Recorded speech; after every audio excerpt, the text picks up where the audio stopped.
This is iRacing.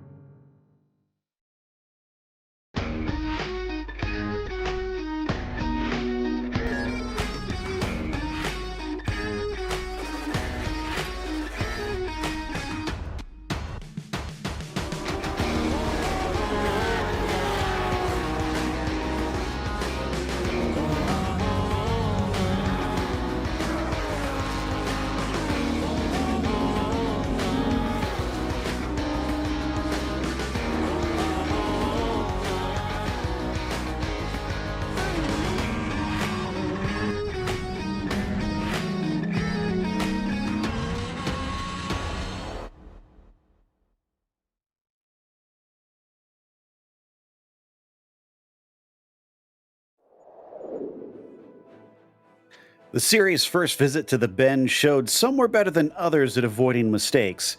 But today, there won't be the wide open spaces to recover, with Daytona's Roval leaving precious little room in the runoff. Better keep the rubber on the road as we get ready to watch round 3 of the Porsche Owners Club series. And you'll see it all live here on the Global SimRacing Channel. Hi, I'm Joe Peak, and with me in the booth is Alex Goldschmidt. Behind the scenes is our director, Daniel Costello, and he's using cameras provided by Dougie Beard. Alex, sports cars at Daytona is a match made in heaven. Yeah, when you call on the World Centre of Racing, it duly answers said call. It should be a cracker here at this fantastic circuit today. In case anybody hasn't seen the road course at this track, why don't we step down to our track guide?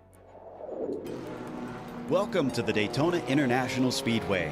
While many oval fans associate this Central Florida track with mainly NASCAR, the road course has gained just as much worldwide fame thanks to it hosting motorcycles and sports cars for decades. In fact, the flagship road race, the 24 Hours of Daytona, has become a major draw for drivers of all disciplines, many eager to have a go at endurance racing. The stats make this place sound relatively simple, with 12 corners on the regular road circuit and 14 on the NASCAR version, both spread amongst 3.5 miles. Indeed, a majority of the lap is spent on the oval portion, where you fly along the notoriously steep banking. But it's easy to underestimate the challenge presented to the drivers. The infield portion begins with the scary kink entry of turn 1. Not only is it the fastest part of the track, but the transition from the banking to the flat tends to upset the car as you slow it down. There's also the bus stop chicane on the backstretch. Added in the 80s, this is a tricky piece of circuit that punishes a poor exit severely, with it leading back into the latter half of the oval. As you'd expect, the long periods on throttle mean that drafting tends to play a factor in the racing. It also means passing isn't usually too great of an issue if you have the pace to catch someone. The more difficult thing is managing to gap your opponent so that they don't ride in your slipstream once you get by. With half a century of endurance racing collected among these walls, it's not unfair to say that road racers have just as much claim to call Daytona home. Fans who come to watch certainly won't be disappointed by the high speeds and fantastic thrills it invariably provides each year. I feel like this is one of those tracks, Alex, where if you look at the map here from over top, it looks very simple, but once you get on the surface, it is not as easy as it seems. No, I mean, especially when you're having to cope with so many different factors here at this road course, opened back in February of 1959. You know, it's all about that hard braking zone down the front stretch into T1. Then you got down to the Rodriguez International Horseshoe, the first major braking point, and also places where you have to start the litmus test, and then it's down through the dogleg through into the West Horseshoe. Drivers are going to have to deal with not only draft behind vehicles but also the side draft, incredibly powerful, going around the bankings through turns 8 through into the Le Mans chicane through 12.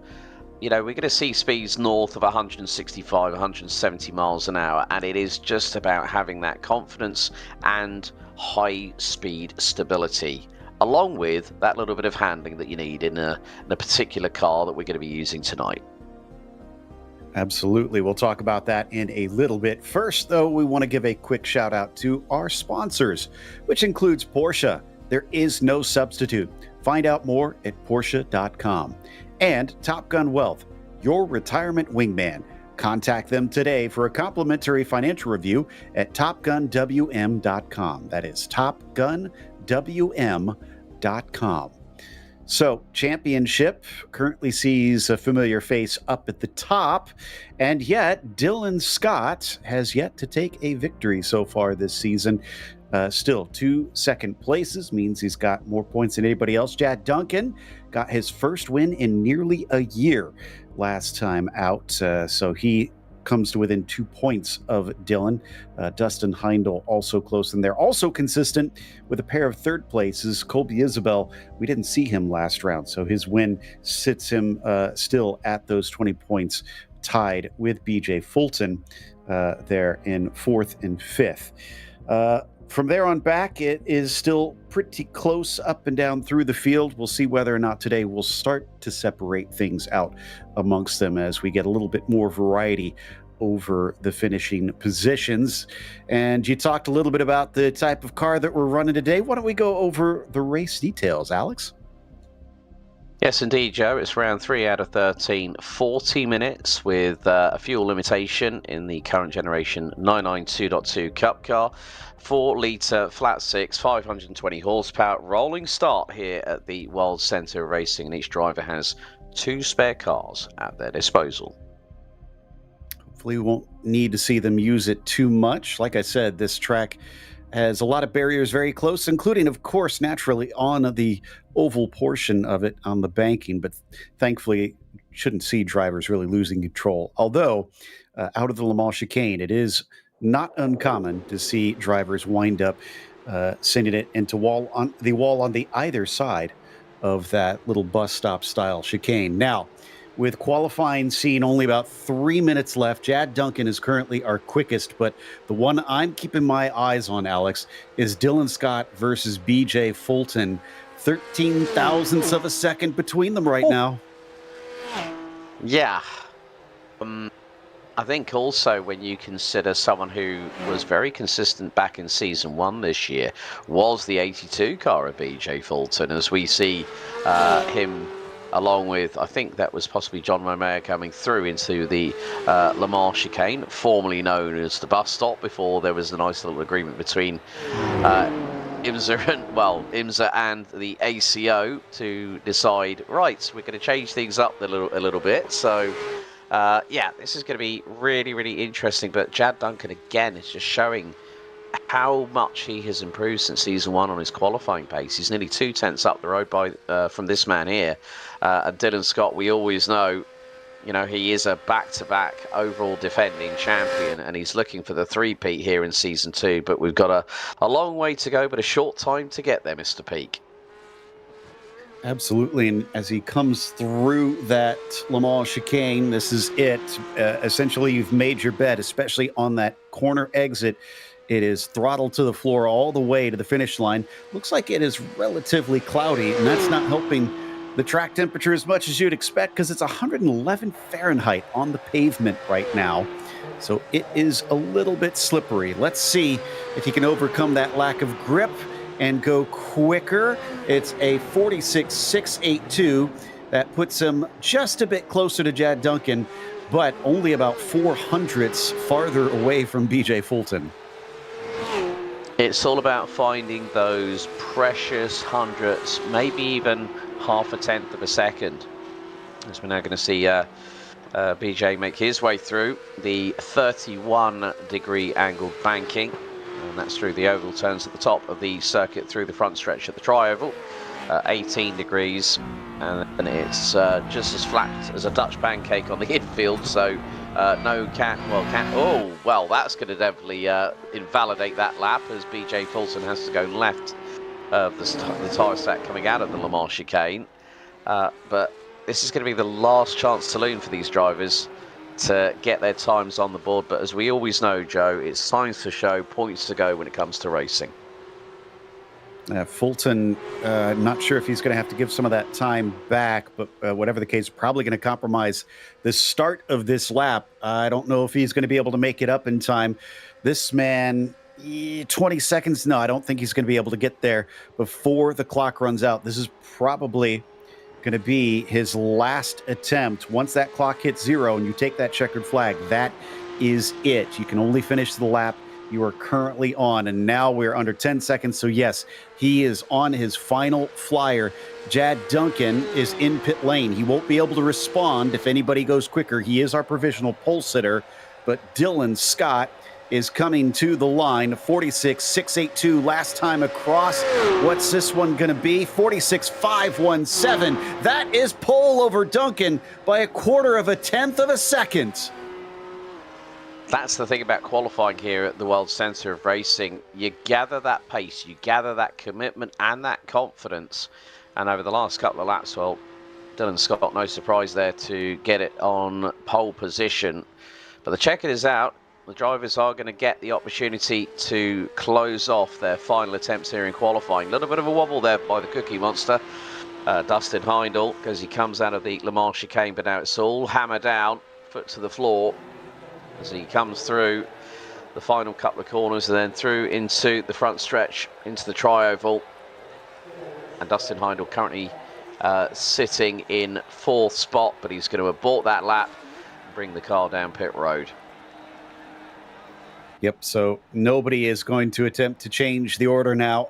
That is everybody on the board, but the shocker is Dylan Scott at the last moment, overcoming what has been a lack of practice at times with his current schedule and managing to beat Jad Duncan to the top spot. This track, not one, I will admit, Alex, where that pole position means nearly as much, but psychologically, that's a blow. Yeah, and I mean, the thing is that going down into turn 1 off of the front stretch and the tri-oval, you really want to have that positional and also mental advantage, because what you don't want is traffic in front of you. And if you're in the mid-pack, to be honest, that just, you know, when you've got like Rob Leclerc, Leiden Rondeau, who we have seen since season 1, you know, youngest driver on the grid, of course, the son of Mark, has put it P6. So I would say Leiden Rondeau has got his starts down to a T.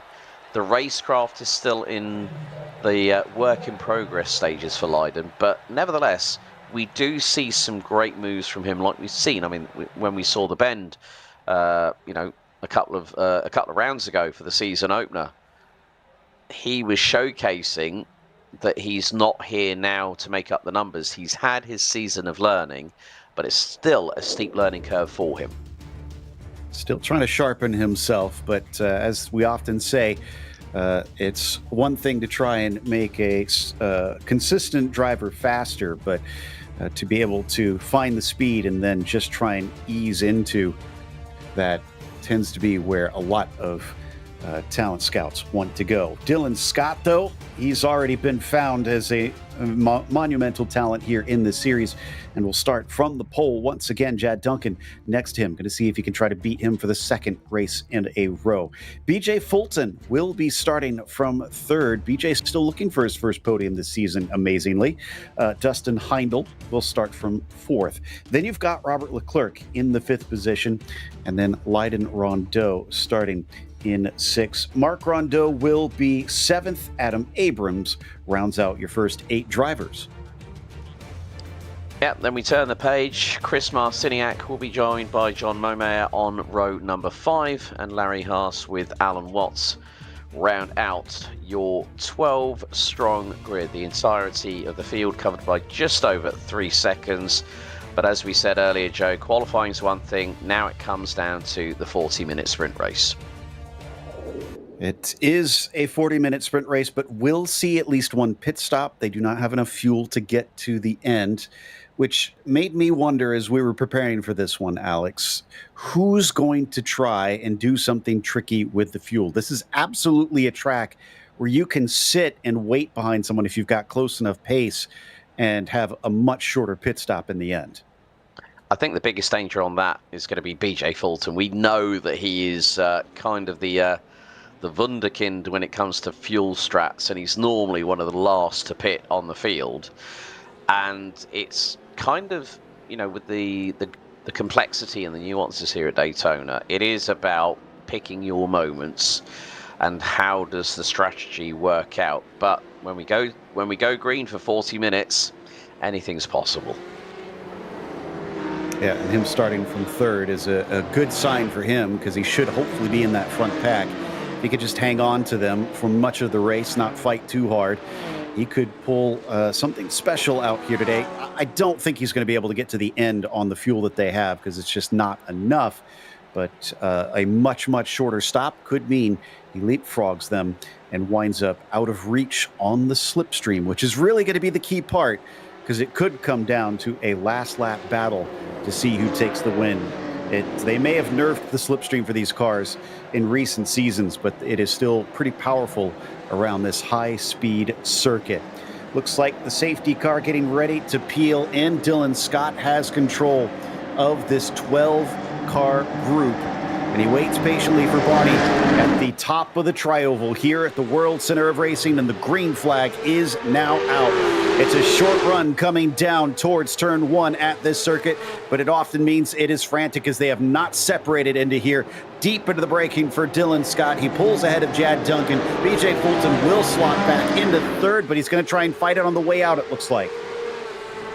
Yeah, there's Lyden Rondeau already ahead of Rob Leclerc for P5 as they head into the Rodriguez International Horseshoe, and Rondeau's at it again. He's on the inside of Dustin Heindel for P4. Tries to out-accelerate his compatriot, but looks like he wasn't quite there. In fact, he almost gets a bit squeezed as he drags some dirt and grass onto the circuit, but is able to carry on. Obviously, some of the drivers may be a bit more aggressive at the start than others, as now we check in with his dad, Mark Rondeau, sitting back in 8th position. He had the reverse as he actually lost a position off the start.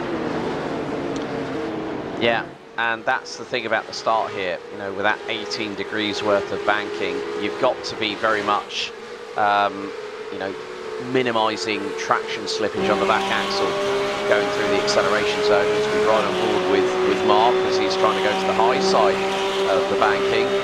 It's the run down the backstretch into the Le Mans chicane. Mark still, look at this, 165 miles an hour, and he does the old switch rack.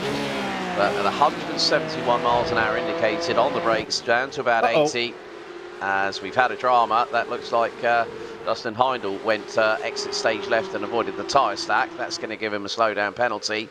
And Rob Leclerc back to the outside of him for P4. The sad news is it looks like it was actually Lyden Rondeau, so didn't really get a chance to show himself in this one. He's going to be well down the order. He had to take a tow into pit lane and use one of those spare cars.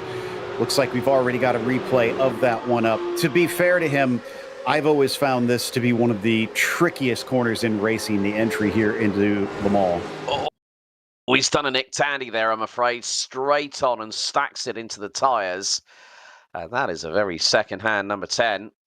It's a real shame, because he's had to tow that, and that is going to cost him time, because you've not only got the opportunity to fast repair the car, but then it's also the additional time that's added when you take a tow here on iRacing. Exactly. It kind of estimates what it would take for that tow truck to kind of slowly cruise its way back with your car on the flatbed and drop you off. So he's not going to instantly find himself able to exit his pit stall. There will be a timer that counts him down. Dylan Scott continues to lead. Critically, he is about 1.3 seconds ahead of Jad Duncan. He might have actually broken that slipstream. I think that's far enough ahead, which leaves us with battles like this instead. Adam Abrams versus John Momeyer. This is for 8th currently.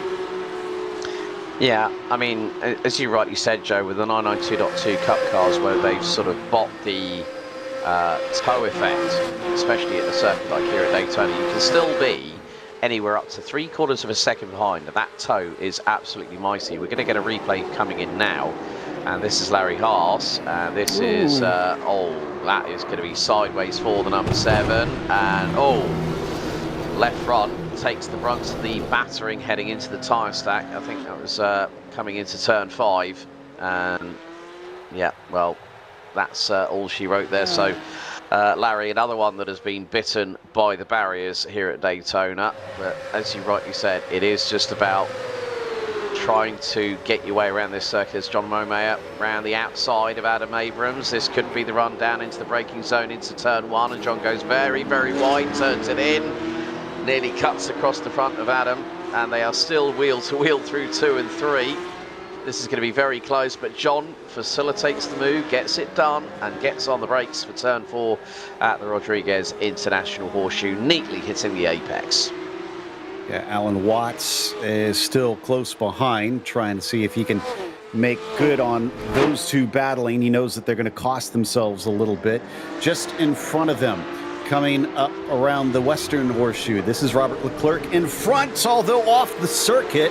And Dustin Heindel was not nearly close enough, as Robert looks like he kept his foot in it, maybe a little too long, because once again he goes wide out of turn 6 and onto the banking.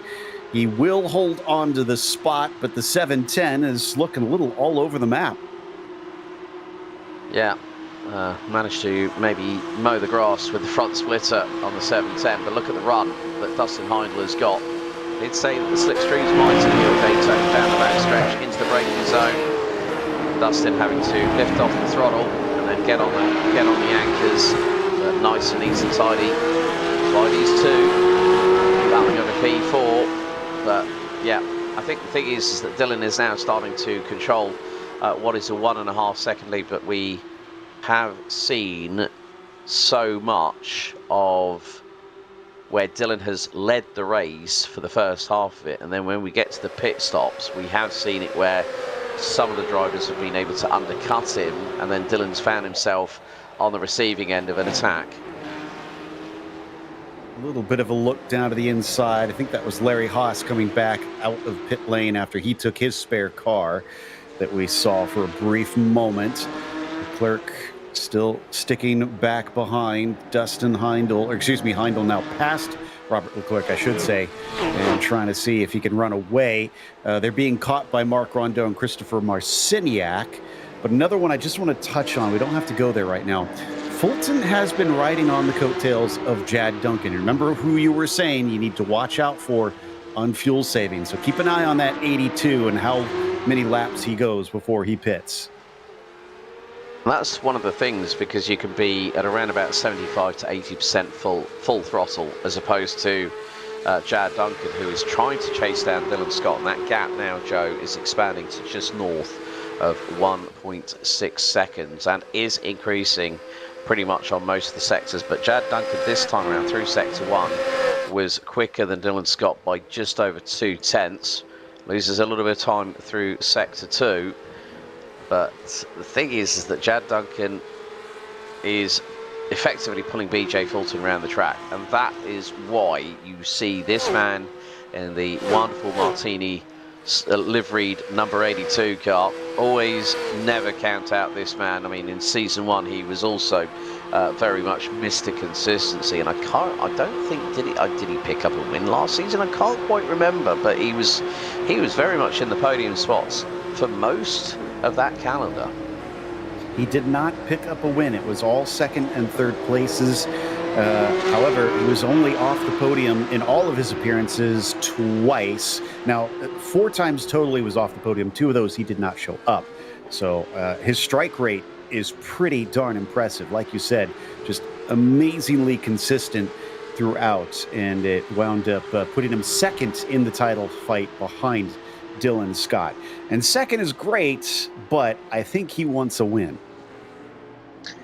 Yeah, and I think with getting more regular opportunities to battle for the race victory and to go down victory lane, you know, to be one season without a W, that's got a smart element there. And pride will normally take a little bit of a hit as well at the same time. But nevertheless, you cannot count BJ Fulton out at all, and the gap has not stayed any higher than around about 3.5 tenths of a second, because you can see here 160 miles an hour down through into the backstretch, and this is where the toe really comes into play. 170 miles an hour before lifting off the throttle, braking in a straight line into the Le Mans chicane at around highway speeds. But you can just see that there's that little bit of calm and smooth driving, and that's one of the big things for BJ Fulton. It's not just about staying in the wheel tracks of the person in front. You've got to be consistently confident on your lap pace during a race situation to get the maximum efficiency possible. And I think that is the name of the game. Just how efficient can I be? Because I'm not going to lose much time. I think at worst, he might lose touch with Dylan Scott. Because like you said, it's up to about over a second and a half at this stage. And that might mean maybe he won't be in the shout for the win unless Dylan has an issue, which, as we found out at the bench, is not unheard of. Well, it's always sometimes that if you are the leader and you're probably going to be one of the first out of the top 5 to pit, you've got to... You're kind of put between a rock and a hard place, Joe, whether to maybe put those extra 2 or 3 litres of fuel in the tank just to cover off what your fuel calculators are saying. You might say, well, maybe I just want to err on the side of caution so I don't end up finding out that the car's engine starts spluttering on the final lap. I mean, I think I saw it quite recently on a broadcast I did at Road America, and someone actually got bump drafted all the way through out of the final quarter, and the driver still did not make it to the end of a 3.5-hour endurance race at Road America, and then realised, and they found out they were P7 overall come the checkered, and then had to tow to the garage because they'd stopped and got classified lower. But you can see here that BJ's having to be a little bit aggressive through the Le Mans chicane to try and keep with Jad, who is losing time. It's not much, but in the greater scheme of things, with over 10 minutes completed, those half a tenth of a second in sectors is giving Dylan more an opportunity to have that window, that buffer that he needs in the pit stop, as the 08 puts in a 1:46.494. Rob Leclerc now still with Dustin Heindel in the battle for P4 as they come through in towards turns 2 and 3 before heading into the short shoot into the Rodriguez International Horseshoe. And a big wallop of curb taken by Rob through turn 3, puts the left side tyres into the air, so Rob loses a little bit of traction on the back axle, and that stifles his momentum somewhat. Dustin, whose paint scheme looks like it belongs on a jar of cookies. Robert Leclerc's honestly looks a little bit more like it needs a plate of brownies to go along with it. But the 710 is holding on as tight as he can to Dustin, much like we saw with BJ Fulton. So kind of seeing cars pair off a little bit and finding themselves using that to their advantage. Now, I wonder if Dustin or Jad will at some point garner up as to what's happening and maybe decide to just conveniently let that car by at some point in the stint. Yeah, and sometimes at other circuits you probably would be thinking, and I don't really want to do that, I want to keep hold of this position. But if you can stay in that slipstream, as we're seeing now with John Momayer and Alan Watts, it's a case of Alan in the Lando Norris Special, as we've now monikered it, the number 12. Now, Alan's also been, he's had his trials and tribulations over the opening 2 rounds of the series, but it's about that case of everyone. There's a lot of drivers that are still acclimatising to this 992.2 Cup car. And bearing in mind, folks, late last season we were still running with the GT3s and the GT4s. So we're now seeing drivers like Chris Marciniak, who was the... and there is a moment that was Lydon Rondeau, I think, going a little bit sideways through into the Rodriguez International Horseshoe as the leaders go through the dogleg at T5. You know, you're seeing Chris Marciniak's really starting to get a bit of a handle. A bit like when we had that fun double race at Miami at the end of the final season for 2025, where Dustin really got to grips with the car quickly, and that's why we've seen Dustin at the sharp end. Normally we'd see him outside of the top 5. Now we're seeing him consistently run in it after one full season of racing. Absolutely. Like I said, Dustin back-to-back podiums to start things off. So definitely doing a great job on that front. So we continue to watch Duncan and Fulton just run in tandem here, but Fulton continues to get the brunt of the advantage of this situation. Now they're suddenly closer to Dylan Scott. Remember, it was 1.6 seconds. It is now down to 9/10. Checking last lap to see if that was it. No, it was on this lap, it looks like, that they have caught him up because he was quicker last time around. Yeah, Jad was quicker by, get this, 5.5 tenths of a second. So it's through that first sector where Jad's really starting to pick up the pace. He's got that confidence now. The tire's really up to temp. It's BJ Fulton now using that slipstream behind Jad Duncan to get the fastest lap of the race of 46.287. And there is a big gap between third and fourth at the moment. 8.5 seconds between Fulton and Heindel at the minute. But when you've got a driver like Leiden Rondo, who's, you know, both him and Larry Haas, they have both had to take a spare car. They both hit the barriers, both been in the pits for a big amount of time after doing the tow. So now this is the opportunity. Dustin Heindel, can he get through? As Leiden might get the blue flags, and he's going to go straight on, exit stage left, through the braking area, gets out of the way, which is actually good, and then Dad Mark goes through on him. Mark having a battle with Chris Marciniak, and Leiden has he's become his dad's wingman all of a sudden.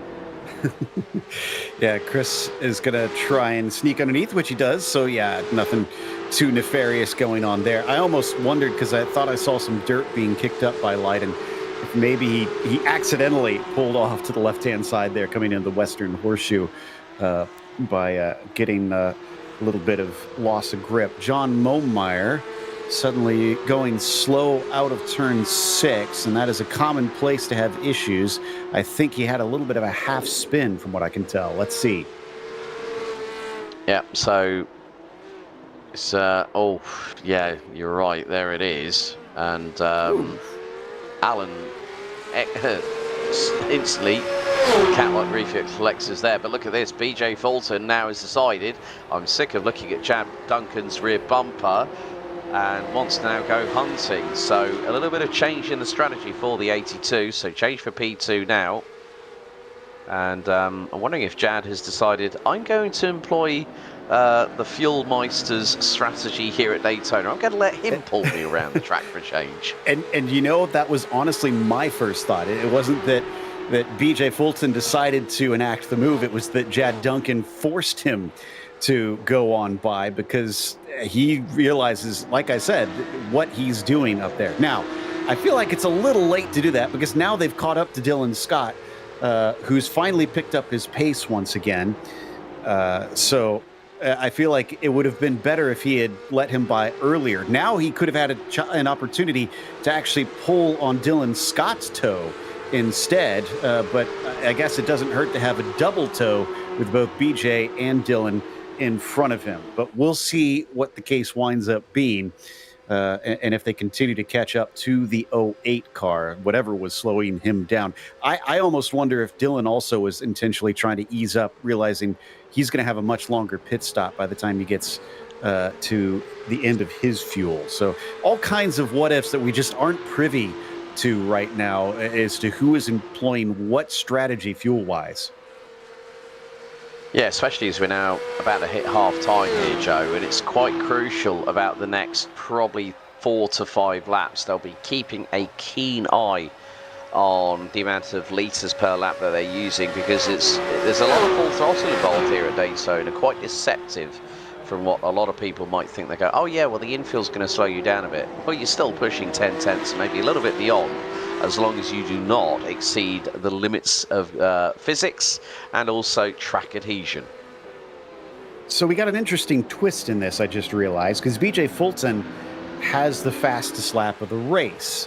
Now, some of that, would be helped regardless if Jad Duncan had slowed, but now I'm starting to second guess my initial instinct, and that maybe Fulton decided he has saved enough fuel and is now trying to chase down Dylan Scott, because him taking that purple lap to me implies he didn't unintentionally take that position. He pushed and made his way through. Yeah, I think it's more of a meritorious change of position for BJ, as we see Rob and Dustin again still very much intertwined with regards to this battle for P4. And again, these two drivers, they've been either in 4th or 5th place over the past 19 minutes. So it's going to be a case of, it's not just about the fuel. I mean, the track temp's still very high, nearly 110 degrees Fahrenheit, 43 degrees Celsius. So it's not about measuring the fuel. It's also, with the way that this circuit has been, you know, how it's been constructed, is also a conducive matter to it. Because, say for example, you're going to be putting so much force through the sidewalls of the tyres, especially through heavy braking zones, and that's particularly coming down the backstretch through into the second half of the circuit, heading into the Le Mans chicane, because you're on the gas coming out of the other horseshoe. But there we go, first sign of the dice being rolled, and Dustin Heindel rumbles down pit road. He's taken it pretty much at exactly the halfway mark, and that was a little bit uncomfortably close, as Leclerc had to make sure that he wasn't directly behind him. Usually when that car pulls under the double yellow line, that's often a hint that they are going to be pitting in. So I think he figured that out just in time so that he didn't plow into the back of that braking car. Thankfully, the 117 had practiced his entry, which is one of the things that you do have to consider. You're coming in from one of the fastest parts of the lap, having to break down to that just about 50 miles an hour there.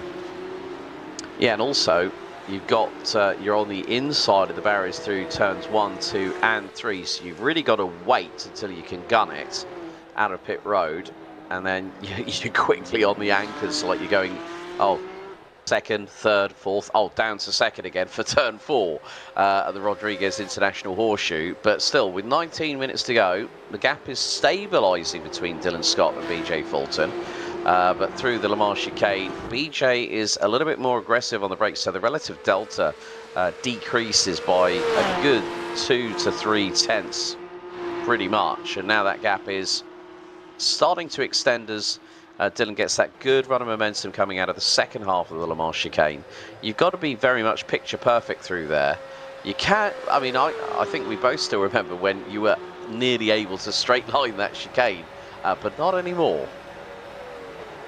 Definitely not. You got to be careful about it. This is Dylan Scott last time through 46.6. BJ Fulton 46.4. He's continuing to chop away. It's bit by bit, and it has been somewhat back and forth. At times, Dylan Scott is a little bit faster than BJ, but we mentioned that Fulton probably eager to get back to the top step of the podium. It's been a minute, much like we had with Jad Duncan, since he has taken a victory. So is this his best opportunity? The car looks fast. He's already spent quite a few laps at the start saving fuel. So we could have a double whammy of he's the quicker car and he's likely to have a shorter stop than the 08. Yeah, I mean, in terms of the sector times, BJ Fulton really quick through sector 1. And he was 10th quicker this time by.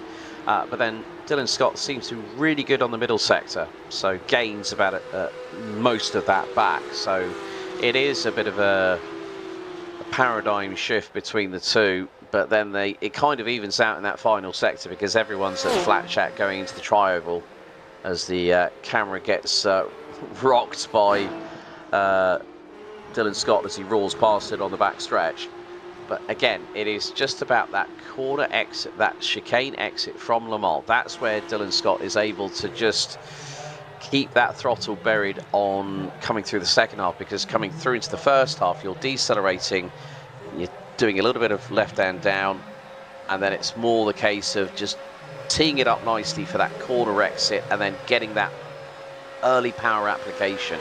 And that's where Dylan Scott is making the difference. However, BJ Fulton, first sector, takes out a 10th, loses nearly 2.5 in sector 2, and he gains a 10.5 back in the opening sector. So it's pretty much even Stevens as we've got just under 16.5 minutes to go.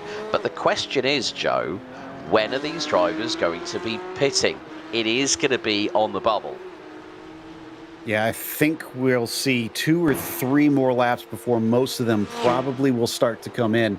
You talked about even Stevens. They were it looks like just a little more than 200ths apart on lap time that last time by. So yeah, Scott's probably pushing now. He saw BJ Fulton gaining on him. But Jad Duncan can't seem to hang, which is a bit surprising because remember, it wasn't just the mistake that we saw from Dylan Scott that cost him the victory. We also saw Jad Duncan push him, and that we think that maybe that was part of what wound up causing a little bit of a hiccup there from Dylan Scott. So for Jad Duncan to be this far off the pace is kind of interesting. I guess maybe we could chalk it a little bit up to the fact that the bend is almost the complete opposite of what we've got here. Yeah, because that was a bit of a slight wobble there for BJ Fulton coming out of the Le Mans chicane, so that's going to cost him a good 10.5 of a second. But Jad Duncan pressurised Dylan Scott like nobody's business back in the opening round 4 weeks ago. So we do know that there is a possibility, but a completely different set of circumstances where we were using the full GT layout at the bend, not the smaller variations used by Repco Australian supercars, but it was the full GT layout. So these drivers were eyeballs on stalks for I think, what was it, 35 corners on that track? Something like that.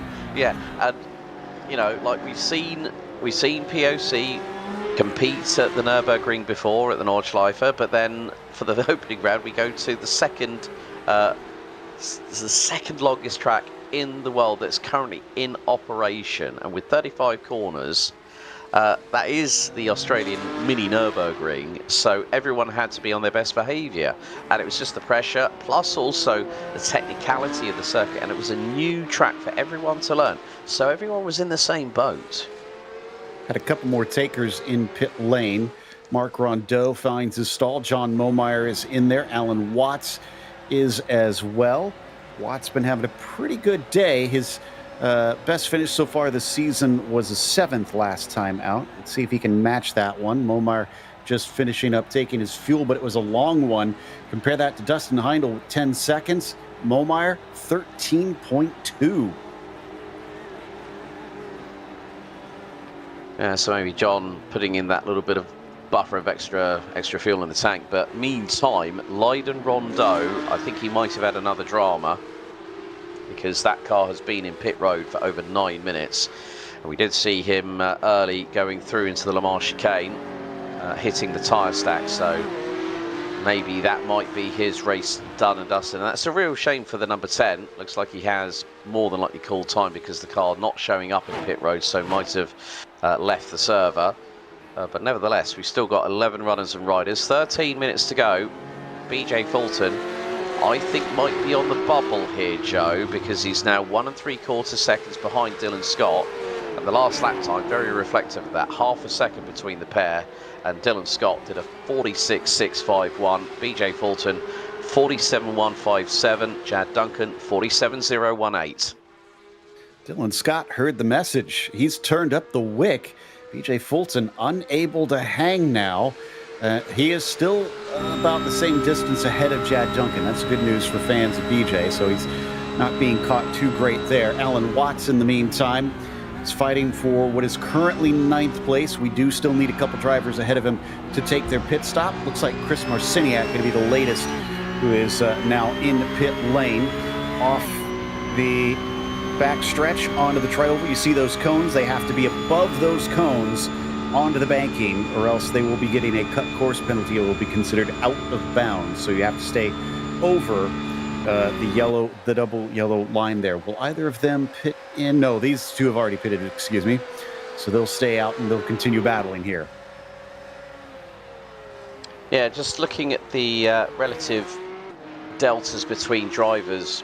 I mean, Chris Marciniak, the second highest driver to have pitted so far in P6, is 13 seconds behind Dustin Heindel. And bearing in mind that the total transfer time, including pit lane in to pit lane out, and also sitting on your marks getting the fuel service, Dylan Scott has dived in and he pits, so that now releases BJ Fulton and Jad Duncan. Rob Leclerc might not be, well, he still owes us a stop So Dustin Heindel might have an opportunity. Can he maybe get another podium in a row? That'll be 3 on the bounce, Joe. 3-peat for the number 117.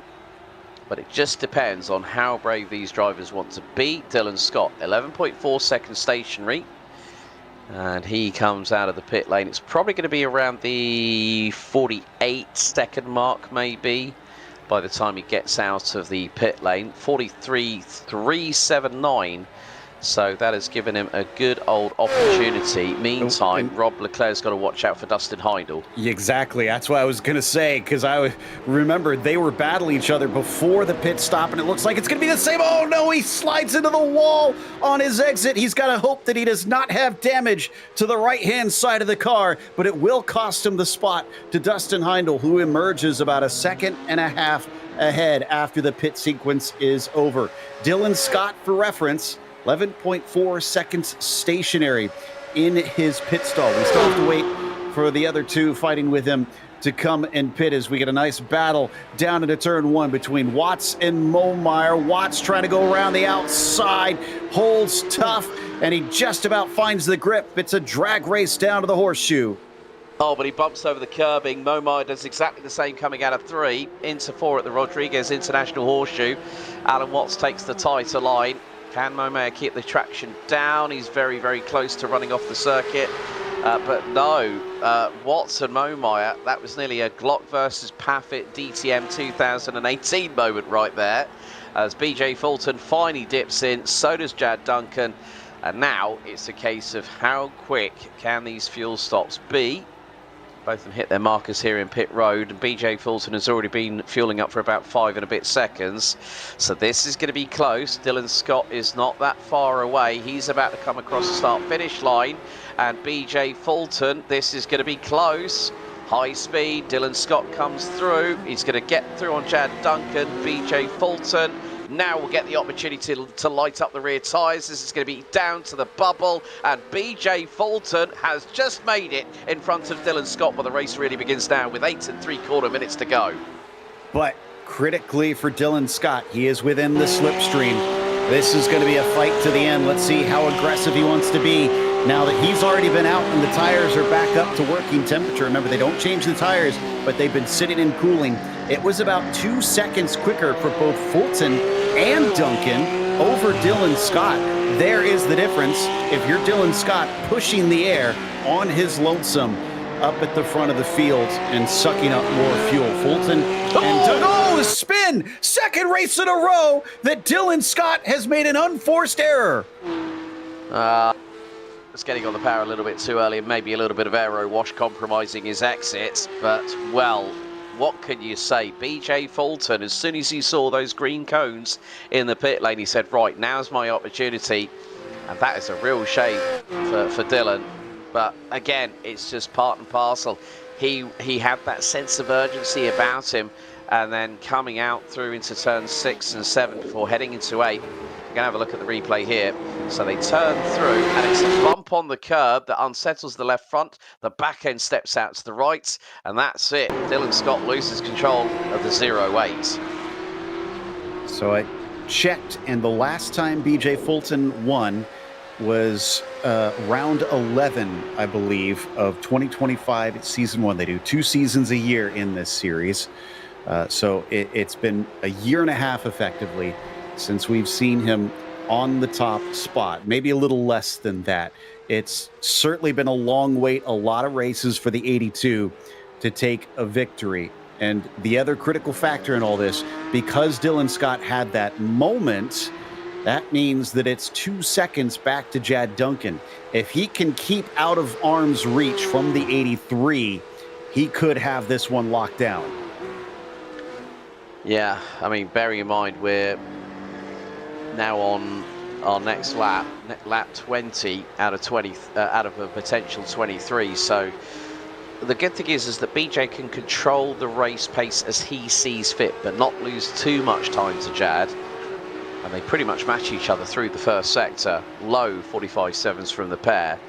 But, well, Dylan has definitely got the red mist, but he's 6.2 seconds back from Jad. As Alan loses it through in turn 1. just about gets away with the front end having a nibble of the concrete barrier on the inside heading into 2.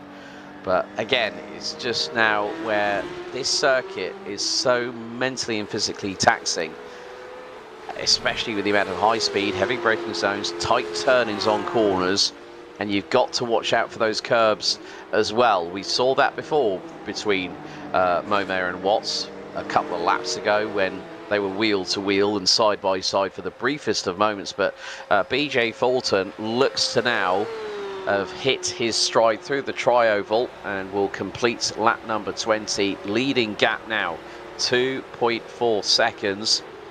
And as you rightly said, Joe, season one, round 11, 2025, and this will be the first win for BJ in the 992.2 Cup car, bearing in mind that was when we were using the 992 GT3Rs back last year.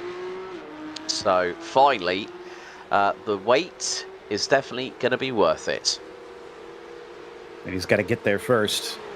He has to try and prevent Chad Duncan from going back-to-back and winning 2 out of the first 3 races.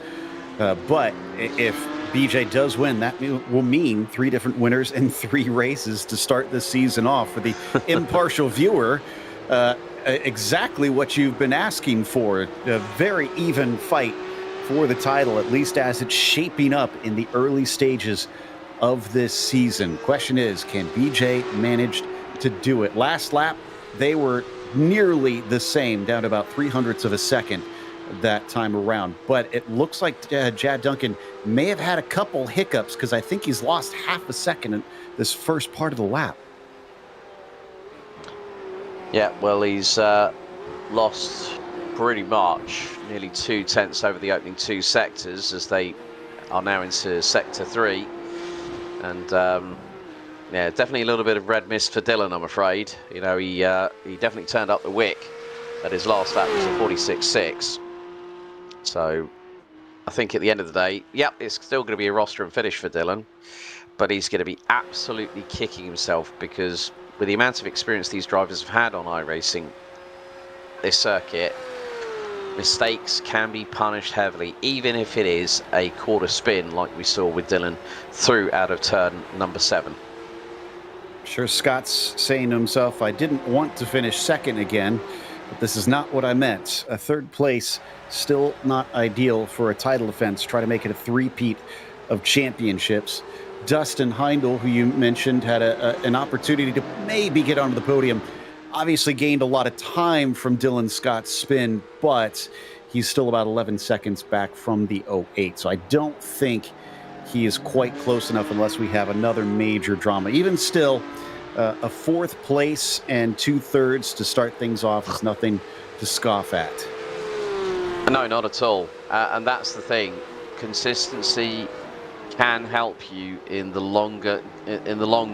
You know, it's not always just about going out for the outright victories. If you can make those 3rds, 4ths, 2nds count, like we saw with BJ last time out in season 1, but now to be, I think pretty much we're going to be heading into, I think, 2 more to go, so penultimate lap coming up, and he's just got to be very stable through the Le Mans chicane. We've seen him have a couple of moments where he's clipped the sausage curbs coming out of the Le Mans chicane. Maybe I think it was like 2 or 3 laps ago when he was chasing down Dylan Scott before the pit stop phase.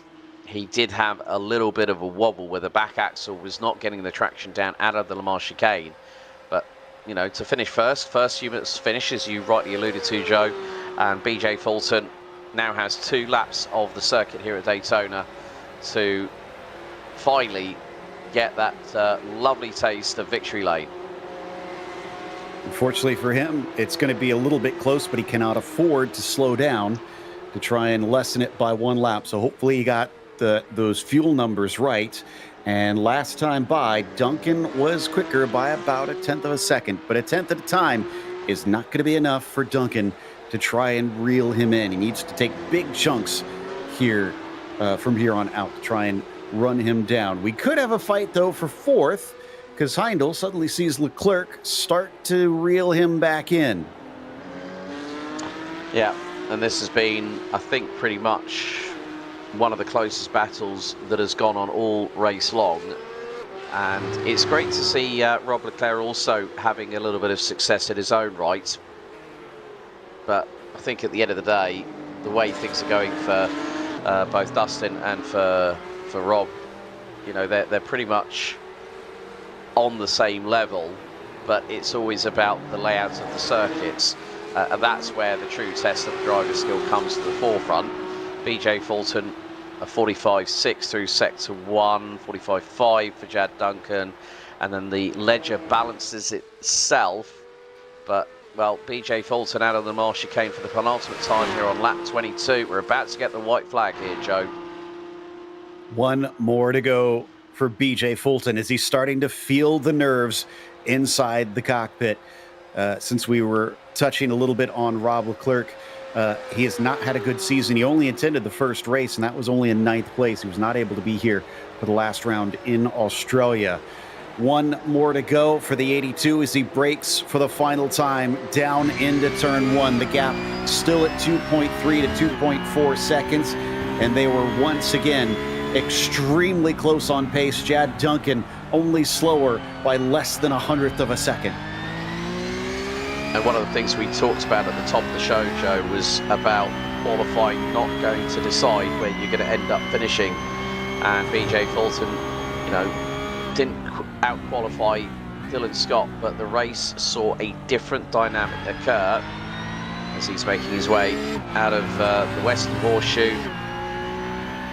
And great to see this on board. It's down the gearbox into second, and then it's hammered down. And you can just see a little, you know, not much correction on the steering. Smooth is fast here at Daytona. You've got to be on your marks.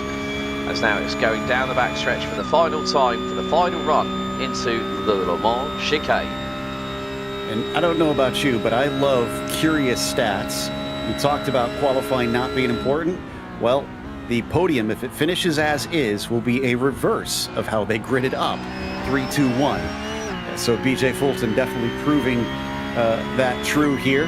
That it doesn't matter whether or not you are on the top spot when the green flag flies. What matters to him is who is in front when the checkered flag comes down. And today, after waiting for more than a year, it is another driver in the POC who is standing atop the podium for the first time in a long time. BJ Fulton takes the win. Behind him, somebody was being pushed to the finish. It looks like someone was out of fuel. I think it was Alan Watts being pushed by Adam Abrams. Yes, it was. It was Larry Haas. Oh, Larry Haas. Oh, Larry ran. Oh dear. Well, Larry was was in. He was 3 laps down, but nevertheless, there was a lap down on Adams. So maybe Larry's flat 6 engine decided to splutter on the fumes. Chris Marciniak's going to finish in 6th place. Another solid result for the number 35. I'm just waiting to see when Chris is going to be at that point where he can truly challenge the top 5 establishment. Mark Rondeau across the line in 7th. Good run by Mark. Finished exactly where he qualified. John Momair rounded out the top 10 in qualifying. Will come across the line at high speed. Finishes P8. And then Alan Watts and the Lando Norris special. Great battles between Alan and John during the race earlier on. Alan finishes is finishing in P9, but we've got a replay now coming up, I think, very shortly. But Alan now crosses the line. Will take P9 at the checkered. But yeah, here's the replay, and yeah, Larry is spluttering to a nigh-on halt, and that is, I think that's coming into the tri-oval. Yeah, so he may have just barely made it, but he got a little help, I think, to make sure he got to the finish. By the way, he pitted 19 laps prior, so I think that was when he had an issue out on track, had to take a tow in and took his spare car, attempted to see if he could just get to the finish without needing to stop a second time. which I kind of don't blame him. He had already effectively had his race ruined, so might as well take a little bit of a risk. And I mean, he did kind of make it in the end. But the man who definitely made it with even one of the shortest stops, in fact, I think it was the shortest stop of anybody out there, BJ Fulton, your winner for the first time in a long time, over Jad Duncan by nearly 5 seconds. He extended it quite a bit on that last lap. Dylan Scott wound up third, so still at least was on the podium. Dustin Heindel fourth, and Robert Leclerc in the fifth position. Chris Marciniak, he was P6, followed by Rondeau seventh, and then John Momeyer was eighth. Yeah, and with that, Alan Watts rounding out ninth. Adam Abrams giving Larry Haas a bumper across the line to finish in 10th place. Larry in 11th, and Lloyd and Rondeau unfortunately finishing 15 laps off, retired after a big incident through the Le Mans chicane. Fastest lap of the race by our pole sitter, Dylan Scott, who also had the most laps led, but it was that real decisive moment when BJ Fulton managed to get out in front, and with Dylan Scott's quarter spin, BJ Fulton, for the first time since round 11, season 1, 2025, picks up his first win in the 992.2 Cup cars. And he's ready to chat with us. BJ, congratulations.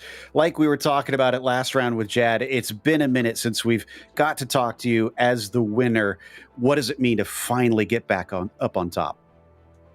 It feels really good. It feels like a really long streak, and I thought I came into this week with a little bit of bad luck the last couple races too. So I didn't have a whole lot of confidence, but this will sure boost it going forward. I can only imagine. Now, you'll have to answer some questions that we had watching the race. We assumed, since you like to save fuel, that you were hanging out behind Jad Duncan, intentionally trying to save the fuel. But when you passed him, was that you passing him, or was that him checking up and allowing you through?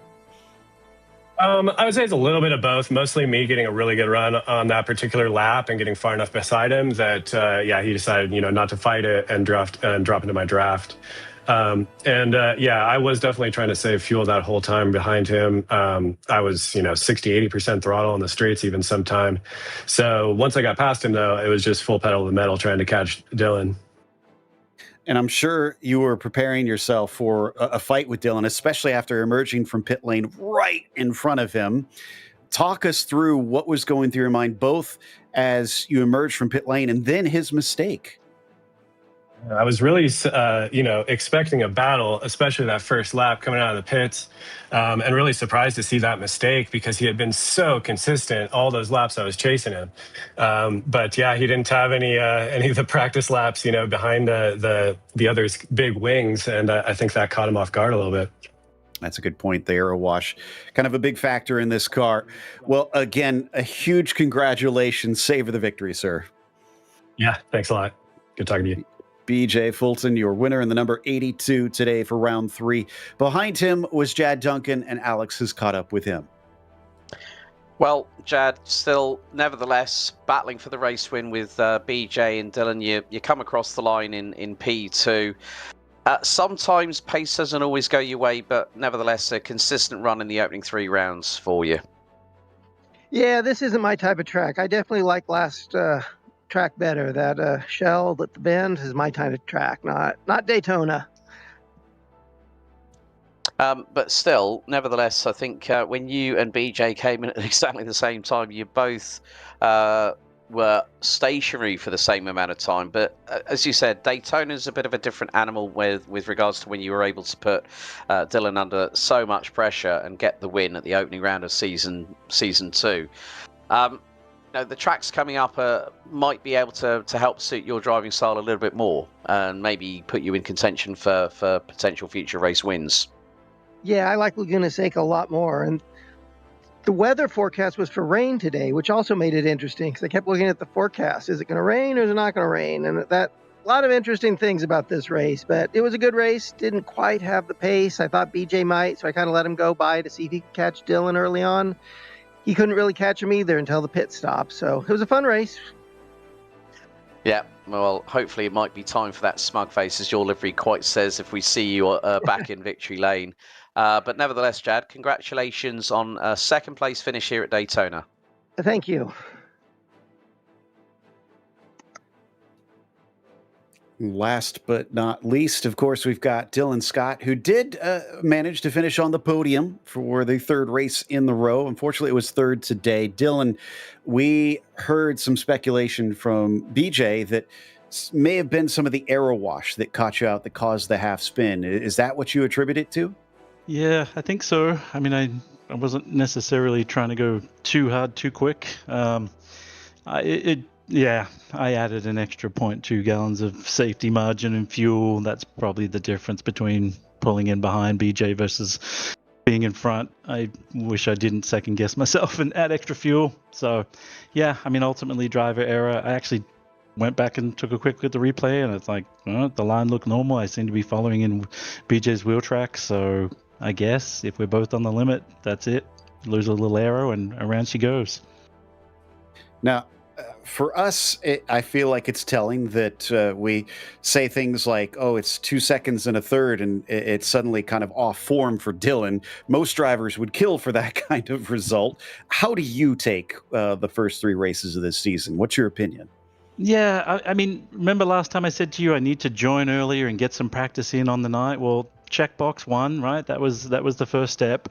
That at least put me in the ballpark for qualifying, and then got it by a couple hundredths at the end in qualifying. Didn't expect that, to be honest, but through qualifying, as the fuel wore off, it just kept getting a little bit faster and faster, and I almost gave it away. In fact, I lost a tenth or two coming through the bus stop on that final lap, trying to be conservative, but got the margin and then got the jump at the start, and then I just was monitoring the gap and trying to drive to that.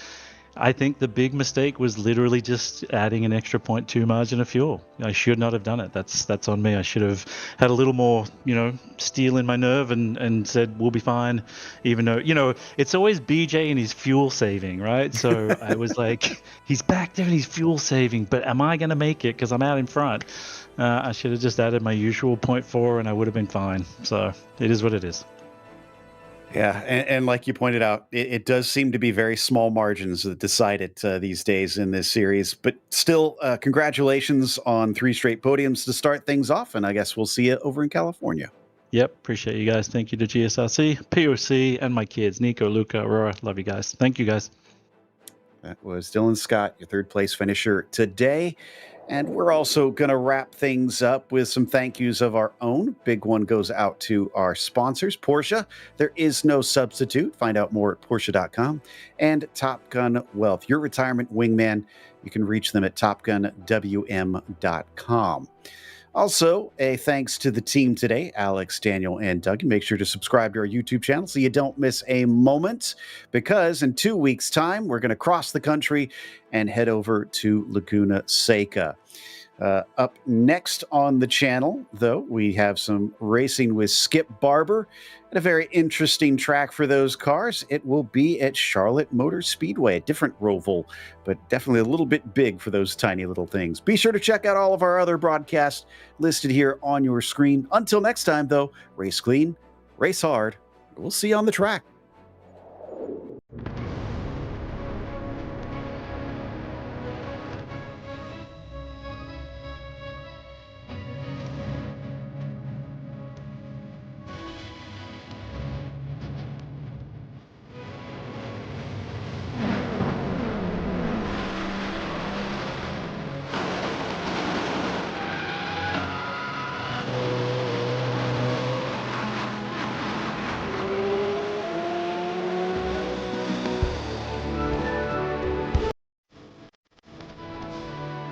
This is iRacing.